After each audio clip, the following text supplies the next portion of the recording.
வணக்கம் friends, welcome to Narmada's tea kitchen. இன்றைக்கி நம்ம கிச்சனில் நம்ம என்ன பார்க்க போகிறோன்னா ஒரு சூப்பரான கோதுமை ஹல்வா. அதுக்கு நம்ம நைட்டே சம்பா கோதுமை ஒரு 1/2 கிலோ வாங்கி ஊற வச்சிடணும். ஒரு 8 ஹவர்ஸ் அது ஊறணும்னு வச்சுக்கோங்களேன். காலையில் எழுந்த உடனே அது கிரைண்டரில் போட்டு அரைச்சி இந்த மாதிரி பால் எடுத்துக்கணும். இந்த பாலை இதை மாதிரி எடுத்துக்கோங்க. அதுக்கப்புறம் அந்த பாலை ஒரு 1 ஹவர் அப்படியே வச்சிட்டிங்கன்னா மேலே தண்ணியாக படியும். அந்த தண்ணியை வடிகட்டிட்டு அதை ஒரு பாத்திரத்தில் அளந்துக்குங்க. அளந்துக்கிட்டிங்கன்னா அது எவ்வளோ, இப்போ ஒரு கிளாஸ் வருதுன்னு வச்சுங்களேன், அது கூட இன்னும் 2 கிளாஸ் தண்ணி 3 கிளாஸ் தண்ணி கலந்துக்குங்க. அந்த பாலில் கலந்துக்கிட்டு கடாயில் இந்த மாதிரி ஊற்றி கைவிடாமல் கிளறிக்கிட்டே இருக்கணும். இது மாதிரி கண்டினியூஸாக கிளறிக்கிட்டே இருந்தீங்கன்னா லைட்டாக அந்த கோதுமை ஹல்வா பதம் வரும். அந்த நேரத்தில் கைவிடாமல் கிளறணும் ஃப்ரெண்ட்ஸ். எப்படியும் உங்களுக்கு இது ஹல்வா ஆகிறதுக்கு மேக்ஸிமம் 1 ஹவர் 1.5 ஹவர் ஆகும். சுகர் இப்போ 1 கப்பு கோதுமைனா 2 கப்பு சுகர். அதை நம்ம சுகரை தண்ணியில் கலந்து சுகர் சிரப்பாக்கி கோதுமை ஹல்வா லைட்டாக கட்டி பதம் வரும்போது அதை மிக்ஸ் பண்ணிக்கணும்.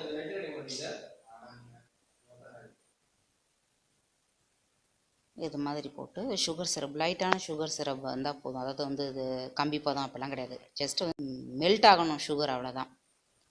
இதை இப்போ இந்த கோதுமை ஹல்வா மாவு இது பால் இருக்கு இல்லைங்களா, அதில் மிக்ஸ் பண்ணிக்கணும். உங்களுக்கு தேவைன்னா நீங்கள் கலர் ஆட் பண்ணிக்கோங்க. இப்போ கண்டினியூஸாக கிளறிட்டே இருக்கணும். அப்பப்போ நடுவில் கொஞ்சம் கொஞ்சம் நெய் சேர்த்துக்குங்க. இது இந்த பதம் ஒரு 1 ஹவருக்கு அப்புறம் தான் வரும். உங்களுக்கு உடனேலாம் கிடைக்காது. கைவிடாமல் கிளறணும். அப்பப்போ நடுவில் கொஞ்சம் கொஞ்சம் நெய் சேர்த்துக்குங்க.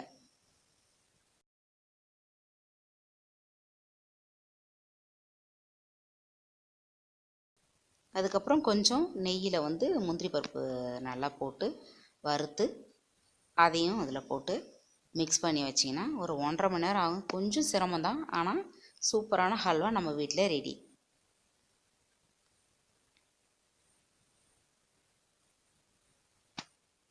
பாருங்கள், எப்படி கண்ணாடி மாதிரி இருக்குது பார்த்தீங்களா? இது இந்த பதம் ஒரு 1 ஹவருக்கு அப்புறம் தான் வரும். உங்களுக்கு உடனேலாம் கிடைக்காது. கைவிடாமல் கிளறணும். நல்ல கனமான வானலாக பார்த்து எடுத்துக்கணும். நீங்கள் அதுக்கு நான்ஸ்டிக் இருக்கிறவங்க நான்ஸ்டிக் யூஸ் பண்ணலாம்.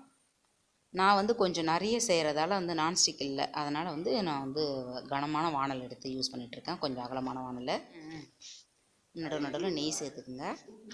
அது மாதிரி உங்கள்கிட்ட வெள்ளரி விதை இருந்தால் கூட ஃப்ரெண்ட்ஸ் நீங்கள் அதில் போட்டுக்கலாம். வெள்ளரி விதை போட்டிங்கன்னா நல்ல ஃப்ளேவர் கிடைக்கும். உங்களுக்கு சாப்பிடும்போது நல்லா அது கருக்கு முறுக்குன்னு கிடைக்கும், வாயில் கிடைக்கும். ஸோ அது ஒரு டிஃப்ரெண்ட் டேஸ்ட் உங்களுக்கு இருக்கும். அவ்வளோதான் ஃப்ரெண்ட்ஸ். இப்போ நம்மளுடைய சூப்பரான கோதுமை ஹல்வா ரெடி. இப்போ நம்ம இந்த ஹல்வா ஃப்ரெண்ட்ஸ் கேசரி மாதிரியே ஒரு தட்டில் ஸ்ப்ரெட் பண்ணி நெய் லைட்டாக அப்ளை பண்ணி இந்த தட்டில் போட்டு நம்மளுக்கு என்ன ஷேப் வேணுமோ ஆறுனதுக்கப்புறம் கட் பண்ணிக்கலாம். உங்களுக்கு இந்த ஹல்வா பிடிச்சிருந்துச்சின்னா லைக் பண்ணுங்கள், ஷேர் பண்ணுங்கள், கமெண்ட் பண்ணுங்கள். மறக்காமல் எங்களோட சேனலை சப்ஸ்கிரைப் பண்ணுங்கள். தேங்க்யூ.